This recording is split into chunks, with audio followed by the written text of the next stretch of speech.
The storm struck with a fury that rattled the windows of every home in Blackthorn Hollow.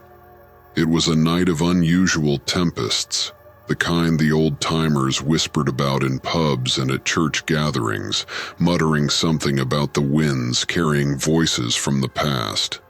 But no one believed the old legends anymore, not since the town's expansion, not since the Hollow had modernized, and definitely not since the story of Eleanor Gray, the Wailing Widow, had been reduced to little more than a frightening tale told around campfires. Yet that night, as the winds howled and rain lashed at the rooftops, there was something in the air that even the most skeptical could feel. A weight, thick and oppressive. The kind of feeling that settled on your chest, making it difficult to breathe. At the edge of town, where the streets turned from cobblestone to dirt, a dilapidated house stood with its windows darkened and shutters hanging on by rotting wood. It had once been the Gray estate, back when the family held some sway in the region, but now it was forgotten, abandoned to the elements. No one went near the house, not even the bravest kids dared to step inside for fear of what lay within its decaying walls. Except for one man. James Wren stood before the door, soaked to the bone from the rain but unmoving. His breath came in short, nervous bursts as he stared up at the warped front door. It had been over a century since Eleanor Gray had lived and died in this house, yet the locals still shuddered when her name was mentioned. They said she had cursed the town with her dying breath, swearing that she would never rest until every descendant of those who wronged her felt the weight of her vengeance. James wasn't a superstitious man by nature, but the stories his grandmother had told him as a child still clung to the back of his mind like cobwebs. He wasn't here for the curse, though. He was here because of the letter. A month ago, it had arrived in his mailbox, yellowed and brittle, as though it had been penned 100 years ago. The ink was faded, but the message was clear. The time has come. Return to the house. Face what your family has done. He hadn't told anyone about the letter, not his wife, not his friends. How could he? It was madness. But something compelled him, some deep-rooted instinct he couldn't shake. And now, standing here on the crumbling porch, he could feel it. The presence of something old, something that had been waiting far too long. James reached out, gripping the rusted handle. As the door creaked open, a gust of cold wind rushed past him, as though the house exhaled after holding its breath for decades. The air inside was frigid, despite the humid storm raging outside. He stepped in, his footsteps echoing against the hollow floorboards. Cobwebs draped the corners, and the faint smell of mildew mixed with something sweeter. Something rotten. At the center of the room, a portrait hung crookedly on the wall, barely illuminated by the flickering light of his lantern. It was the widow herself, Eleanor Gray, dressed in black, her eyes dark and empty, her face a mask of solemnity. But it was her hands that drew James's attention. They were clasped tightly in front of her, pale fingers stained red, though whether by blood or illusion he couldn't tell. A shiver ran down his spine. Suddenly, from somewhere deep within the house, a low, mournful wail echoed through the hallways. It wasn't the wind, it was something else, something alive. The sound was unmistakable, the cry of a woman, sorrowful yet furious, her voice stretching through time itself. James's heart raced as the air grew heavier, and the faintest sound of footsteps, soft and deliberate, came from upstairs. The Wailing Widow had returned, and she was waiting. It started small, a whisper here, a cold draft there. Things so subtle that the Harrisons barely noticed at first. Their days were spent unpacking boxes and settling into the old manor, a house they had inherited only weeks ago. Margaret Harrison was thrilled initially by the prospect of owning a home with so much history. Her husband Daniel was less enthusiastic but supportive nonetheless. After all, it was a free house, even if it came with a few quirks. But as night fell, the manor revealed its secrets. The first time Margaret heard the voice, it was late. She was lying in bed, staring at the ceiling, listening to the rain as it pattered against the windows. The house creaked and groaned in the way all old houses did, but there was something else. A sound that didn't belong. A voice, low and breathy, barely louder than the rain. It was impossible to tell what it said, but the tone was unmistakable, sorrowful, pleading. "Daniel," she whispered, nudging her husband awake. "Do you hear that?" "Hear what?" His voice was thick with sleep as he turned over. That voice. Margaret strained her ears, hoping for some validation, but the whisper had vanished, replaced by the relentless drumming of the storm. "There's no voice, Maggie," Daniel mumbled, his eyes already closing again. "It's just the house settling. Go back to sleep." But sleep didn't come easily for Margaret that night. She lay awake for hours, waiting for the whisper to return. It never did. At least not that night. The following days were filled with the distractions of setting up their new lives. The house was larger than their old apartment in the city, and Margaret threw herself into decorating, choosing colors and fabrics to breathe life into the gloomy old manor. But no matter how much she worked, the house seemed to resist her efforts. Every room held a chill that no fire could warm, and there was a strange energy in the air, like a tension humming just below the surface. It was Daniel who first noticed the figures. He didn't tell Margaret at first, chalking it up to stress or lack of sleep. But whenever he walked through the halls late at night, he saw them, brief flashes of movement at the edge of his vision. At first he thought it was his reflection in the dusty windows or the shadow of a curtain swaying in the breeze. But the more he saw it, the more certain he became. There were figures, always just out of reach, just out of sight. One evening, while Margaret was busy arranging books in the study, Daniel wandered upstairs trying to shake the feeling of being watched. The landing was dim, illuminated only by the flickering light of the old chandelier. As he passed the large mirror at the end of the hall, he stopped dead in his tracks. There, standing just behind him in the reflection, was a woman. She was barely more than a silhouette, but he could make out the details of her black dress, long and old-fashioned, with a veil that shrouded her face. Her hands clasped tightly in front of her seemed unnaturally pale, almost glowing in the dim light. Daniel whirled around, his heart pounding, but the hallway behind him was empty. The only sound was the steady tick of the grandfather clock at the end of the corridor. He stared at the mirror again, but the figure was gone. His chest tightened with a growing sense of unease. That night, as they sat down for dinner, Daniel finally spoke up. "Margaret, do you think this house is haunted?" Margaret laughed, though there was a nervous edge to it. "You've been listening to those stories the neighbors told, haven't you? The ones about the widow?" Daniel didn't smile. "I've been seeing things, and hearing them." The air between them grew still, as if the house itself were listening. Margaret's hand stilled on her fork, her expression sobering. "I've heard something too," she admitted, her voice barely above a whisper. "A woman, crying." Daniel felt a cold shiver crawl down his spine. For a moment neither of them spoke, the clatter of silverware forgotten.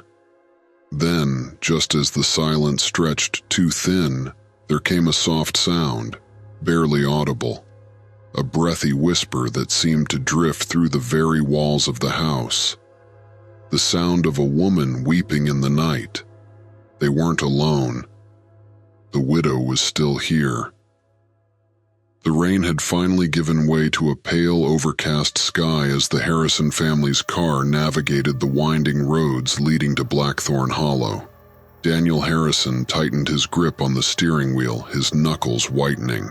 Beside him, his wife Margaret stared out the window, her eyes tracing the silhouettes of leafless trees that seemed to claw at the sky. "Are we almost there?" their daughter Lily asked from the back seat, her voice tinged with both excitement and apprehension. "Just a few more miles," Daniel replied, forcing a smile. "Uncle Arthur's old house should be just up ahead." Margaret glanced at her husband. "It's generous of him to leave it to us. A bit sudden, though, don't you think?" Daniel nodded. "I hadn't heard from him in years. The inheritance was, unexpected." They rounded a bend, and the manor came into view, a sprawling, ancient structure draped in ivy and shadow. Its once grand facade was weathered, the stone walls darkened by decades of neglect. Turrets reached toward the gloomy sky, and tall windows stared back at them like vacant eyes. "Wow," Lily whispered, pressing her face against the glass. "It's like a castle." "Or a museum," Margaret added softly. "So much history." "Let's hope it's structurally sound," Daniel muttered as he pulled up the gravel driveway. They stepped out of the car, the crisp air carrying the scent of damp earth and something else, an undercurrent of decay. The wooden front door groaned in protest as Daniel pushed it open, revealing a grand foyer adorned with a sweeping staircase and a chandelier thick with dust. "Home sweet home," he said, attempting levity. Inside, the house was a labyrinth of echoing corridors and rooms frozen in time. Portraits of stern-looking ancestors lined the walls, their gazes following the family as they explored. In the library, shelves bowed under the weight of leather-bound books. In the parlor, a grand piano sat silently, its keys yellowed. That evening, as they unpacked, Margaret found herself drawn to a small study at the back of the house. A massive desk occupied the center of the room, its surface cluttered with papers and an antique oil lamp. Curiosity piqued, she began to sift through the documents, old letters, deeds, and a tattered journal. "Daniel, come look at this," she called out. He appeared at the doorway. "Find something interesting?" "These letters mention someone named Eleanor Gray." Margaret held up a faded photograph of a young woman in a dark dress, her eyes hauntingly vivid even in monochrome. "She lived here, I think. There's a lot about her. And our family." Daniel frowned. "Eleanor Gray. The name sounds familiar." Margaret nodded. "According to these, she was wronged by our ancestors. There's talk of betrayal, accusations of witchcraft. It seems she vowed revenge."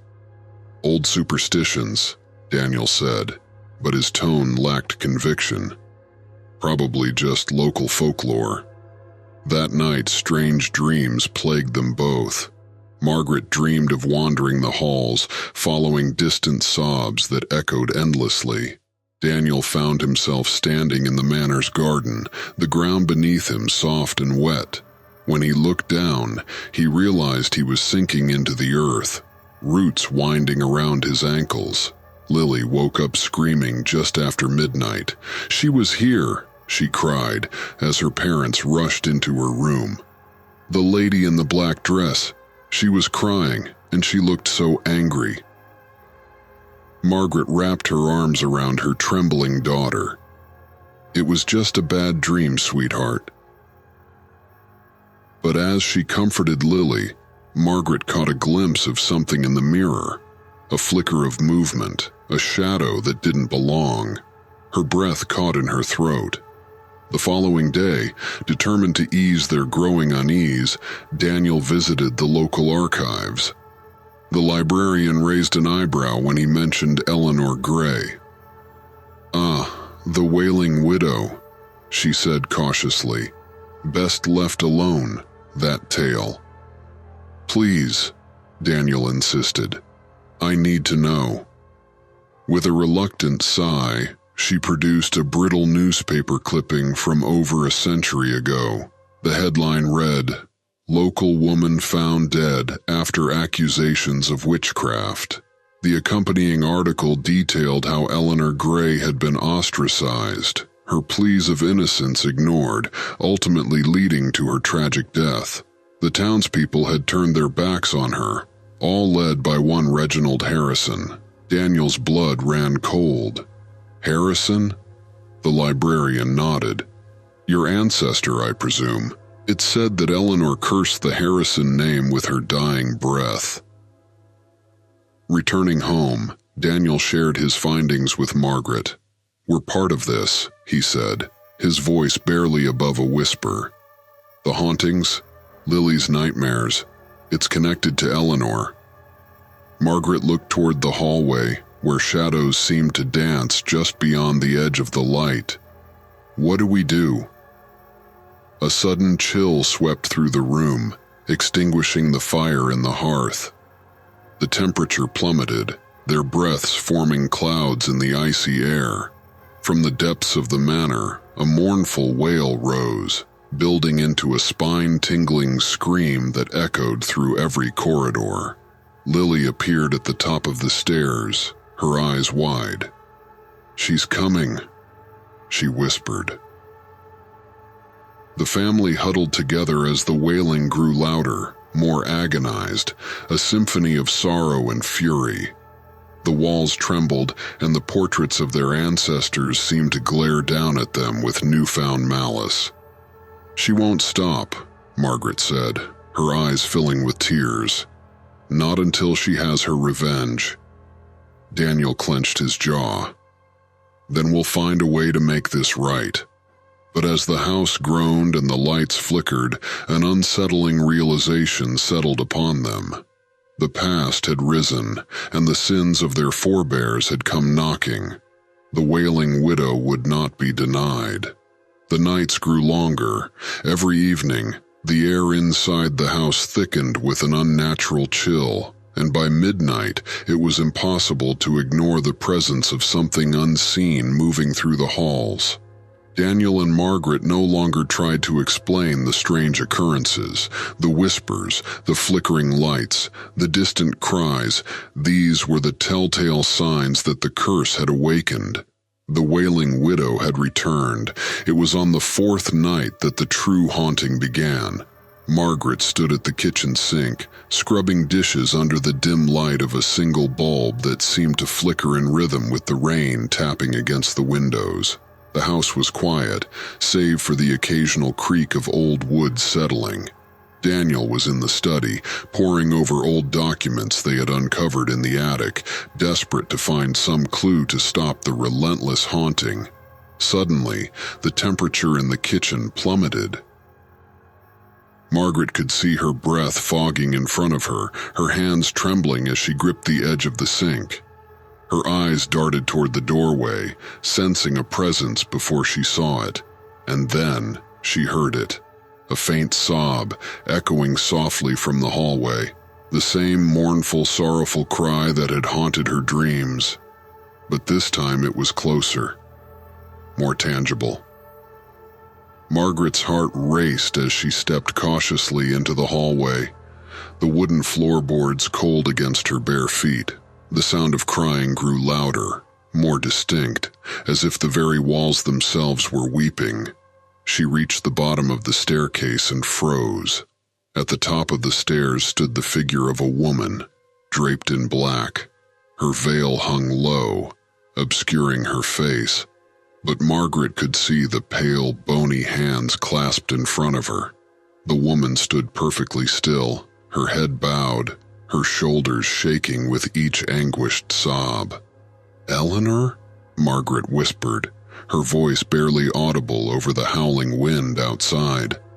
The figure lifted its head slowly, and though the veil still shrouded her features, Margaret could feel the weight of the widow's gaze upon her. The room seemed to darken, the shadows lengthening around her. For a moment, there was nothing but silence, broken only by the sound of the woman's ragged breathing. Then, with a sudden and terrifying swiftness, the figure moved. She glided down the stairs, her movements unnatural, her form flickering in and out of focus as if she were more shadow than flesh. Margaret stumbled backward, her heart pounding in her chest. The air grew heavier, pressing against her skin like invisible hands. From somewhere deep in the house, a door slammed shut. The walls groaned, and the chandelier above them swung violently, casting erratic shadows across the room. "Daniel!" Margaret screamed, but her voice was drowned out by the rising wail of the widow. The figure was nearly upon her now, the veil billowing around her as though caught in an invisible wind. Margaret's legs felt like lead, her body frozen in place. All she could do was watch as the widow's form shifted and blurred, her sobs transforming into a low, guttural growl. Suddenly, Daniel appeared at the end of the hall, his face pale and drawn. "Margaret!" he shouted, rushing toward her. But the moment his voice rang out, the widow halted. She turned her veiled head toward Daniel, her form flickering once more. Then, with an agonizing scream, she dissolved into mist, vanishing before their eyes. The house fell silent. Daniel reached Margaret, his breath coming in gasps. "Are you okay?" Margaret nodded, though her entire body shook with fear. "She was here, Daniel. Eleanor. I saw her." He pulled her close, his eyes scanning the darkened hallway as if expecting the ghost to reappear at any moment. "I know, I heard her too."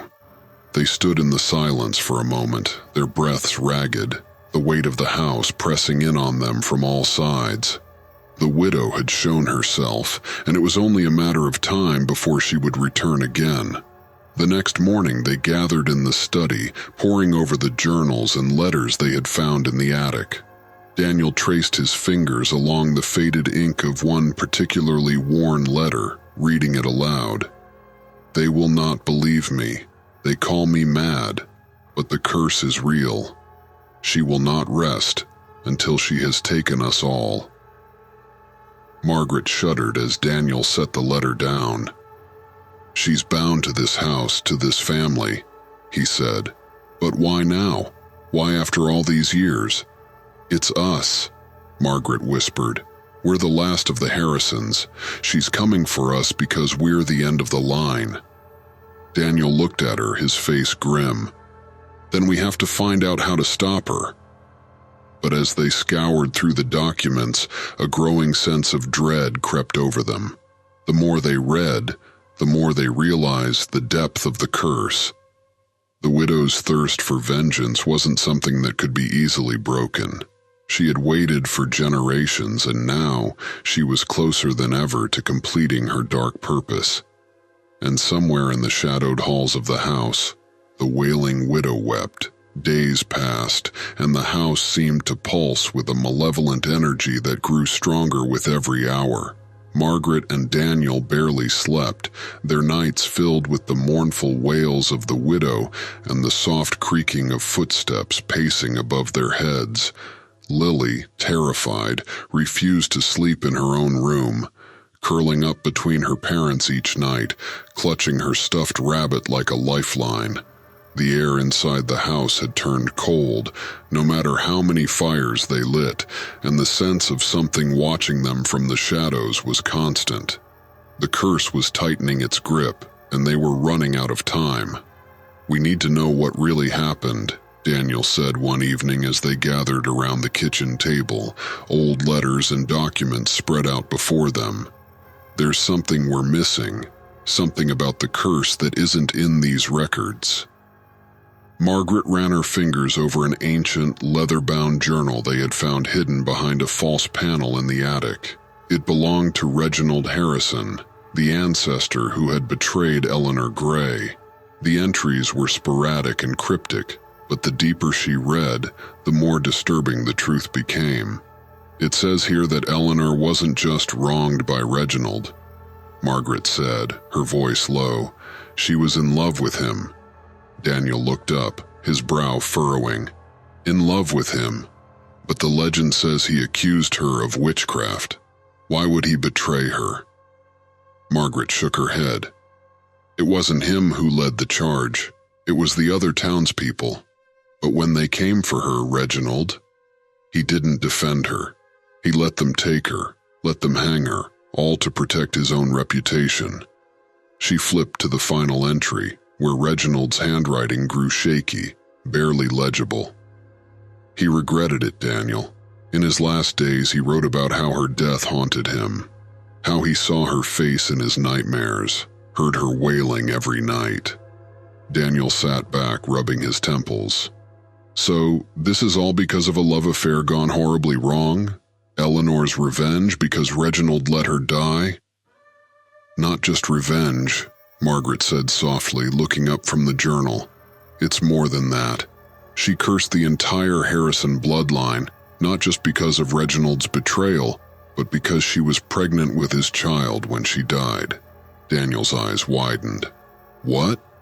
She lost the baby the night they took her, Margaret continued, her voice trembling.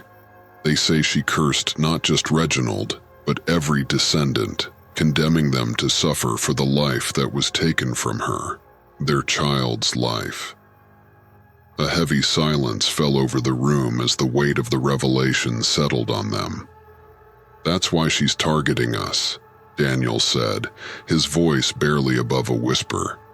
We're the last of the Harrisons, the last of the bloodline she blames. Suddenly the lights flickered, and the air in the room grew cold. A low, sorrowful wail echoed through the walls, more distinct than ever. The sound of footsteps, deliberate and slow, reverberated from upstairs. Lily, sitting silently at the table, looked up with wide, fearful eyes. She's here, she whispered. Margaret stood up, her heart pounding. Daniel, we have to do something. We can't just wait for her to take us. Daniel nodded, his face pale but determined. There has to be a way to end this curse. Maybe Reginald's journal holds the key. He was terrified of her in the end. Maybe he knew how to stop her. They flipped through the final pages of the journal with frantic energy, searching for some clue, some forgotten ritual or confession that could break the curse. But Reginald's last words offered no solution, only the ramblings of a man tormented by guilt and fear. I hear her every night. She weeps for the child that never was. There is no peace for the wicked, and my bloodline shall suffer for eternity. Despair settled in. They were no closer to breaking the curse than when they'd started. Maybe we need to confront her, Margaret said suddenly. Maybe there's a way to make her see we're not responsible for what Reginald did, that we don't deserve to pay for his sins. Confront her? Daniel's voice was incredulous. You've seen what she can do, Margaret. She's not just some spirit looking for closure. She wants vengeance. I know, Margaret said, her eyes filled with a desperate determination. But maybe there's another way. Maybe we can make her understand. Just then the wail came again, louder this time, and the house seemed to shake under its power. The chandelier above them swung violently, casting wild shadows across the walls. Lily clutched Margaret's arm, her voice trembling. "Mommy, please don't leave me." Margaret knelt beside her daughter, pulling her into a tight embrace. "I won't, sweetheart. I promise." Daniel grabbed the journal and stood up, his jaw set. "Then we do this together. We confront her, and we end this." The house fell silent for a moment, as if waiting, watching. Then, from the shadows of the hallway, a faint figure began to form. The widow, her veil flowing around her like mist, her hands pale and blood-stained. The time for answers was over. The Wailing Widow had returned to claim what she was owed. The house stood in silence, but it was a silence that felt alive, buzzing with the weight of centuries-old grief and rage. Every shadow seemed to pulse with the presence of Eleanor Gray, the Wailing Widow, waiting to complete the curse that had bound her spirit for over 100 years. Margaret, Daniel, and Lily huddled together in the study, the air thick with tension. The flickering candlelight cast trembling shadows on the walls, creating twisted reflections of the terror that surrounded them. "We have to go to the place where it all started," Daniel said, gripping Reginald's journal in one hand, his voice firm. "The place where she died. That's where this curse was born, and maybe it's where it can end." Margaret nodded, her face pale but resolute. "The hanging tree. It's still in the garden, isn't it?" The ancient oak stood at the back of the estate, gnarled and twisted, its bare branches stretching toward the sky like skeletal fingers. Over the years, it had become a local legend, said to be cursed by the blood of Eleanor Gray, whose life had been taken beneath its boughs. It was there, the town record said, where she had been accused of witchcraft and hanged, abandoned by the man she loved. "It's the only way," Daniel whispered, looking at his wife and daughter. "We have to confront her there." They moved as a unit, staying close as they made their way through the darkened corridors of the manor. The house groaned and whispered around them, as though it were alive with the restless spirit of Eleanor. At every corner they felt her presence, an oppressive weight that seemed to follow their every step. When they reached the back door that led out into the garden, the wind howled, tearing at their clothes and hair. The hanging tree loomed ahead, its massive branches twisting in the moonlight, casting eerie shadows across the overgrown yard. The air was thick with the scent of damp earth and decay. Lily clung to Margaret's side, her eyes wide with fear. "What if she hurts us?" she asked, her voice trembling. Margaret knelt down, cupping her daughter's face in her hands. "We're going to stop her," she said softly, though her heart raced with doubt. "We're going to show her we're not her enemies." But even as she spoke the words, the wind shifted, carrying with it the unmistakable sound of weeping. The widow's wail rose from the earth itself, filling the air with a sound so sorrowful and full of anger that it made their skin crawl. It came from all directions at once, as if the very wind was mourning. Suddenly, the figure of Eleanor Gray materialized beneath the hanging tree. She was more distinct than ever, her form almost solid, her black veil fluttering in the wind. The moonlight illuminated her face beneath the veil for the first time, revealing hollow, blackened eyes that seemed to stare straight into their souls. Her pale hands, stained red as though forever marked by the blood of her unborn child, reached out toward them. "You took him from me," she whispered, her voice like the rustling of dead leaves. "All of you." Daniel stepped forward, holding out Reginald's journal like an offering. "Eleanor, we're not responsible for what Reginald did. We know he betrayed you, we know you were wronged, but this has to end." The widow's eyes flicked to the journal, and for a brief moment, her form wavered as though caught between two worlds. Her lips twisted into a mournful smile, but there was no warmth in it, only pain. "It will never end," she hissed, her voice rising into a shriek.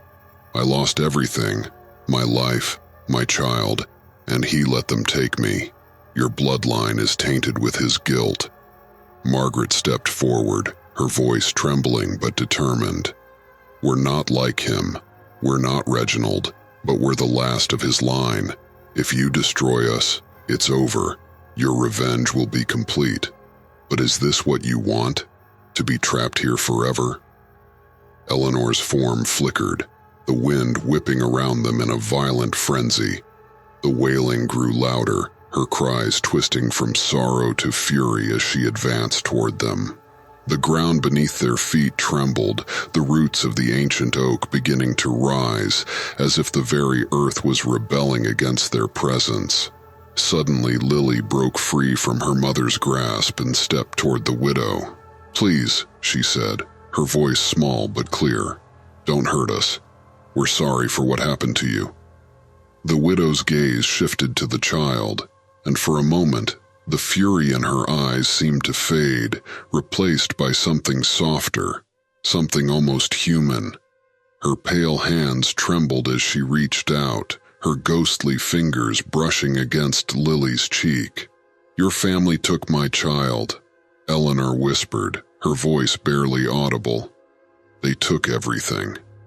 Margaret's breath caught in her throat as she watched the ghost waver, torn between vengeance and the memory of her own lost child. "We're not your enemies," she said softly. "You don't have to be alone anymore." The wind stilled. For a long, agonizing moment, the widow remained frozen, her spectral form flickering in and out of focus. Then, with a final heart-wrenching cry, she began to dissolve, her form breaking apart like mist in the morning sun.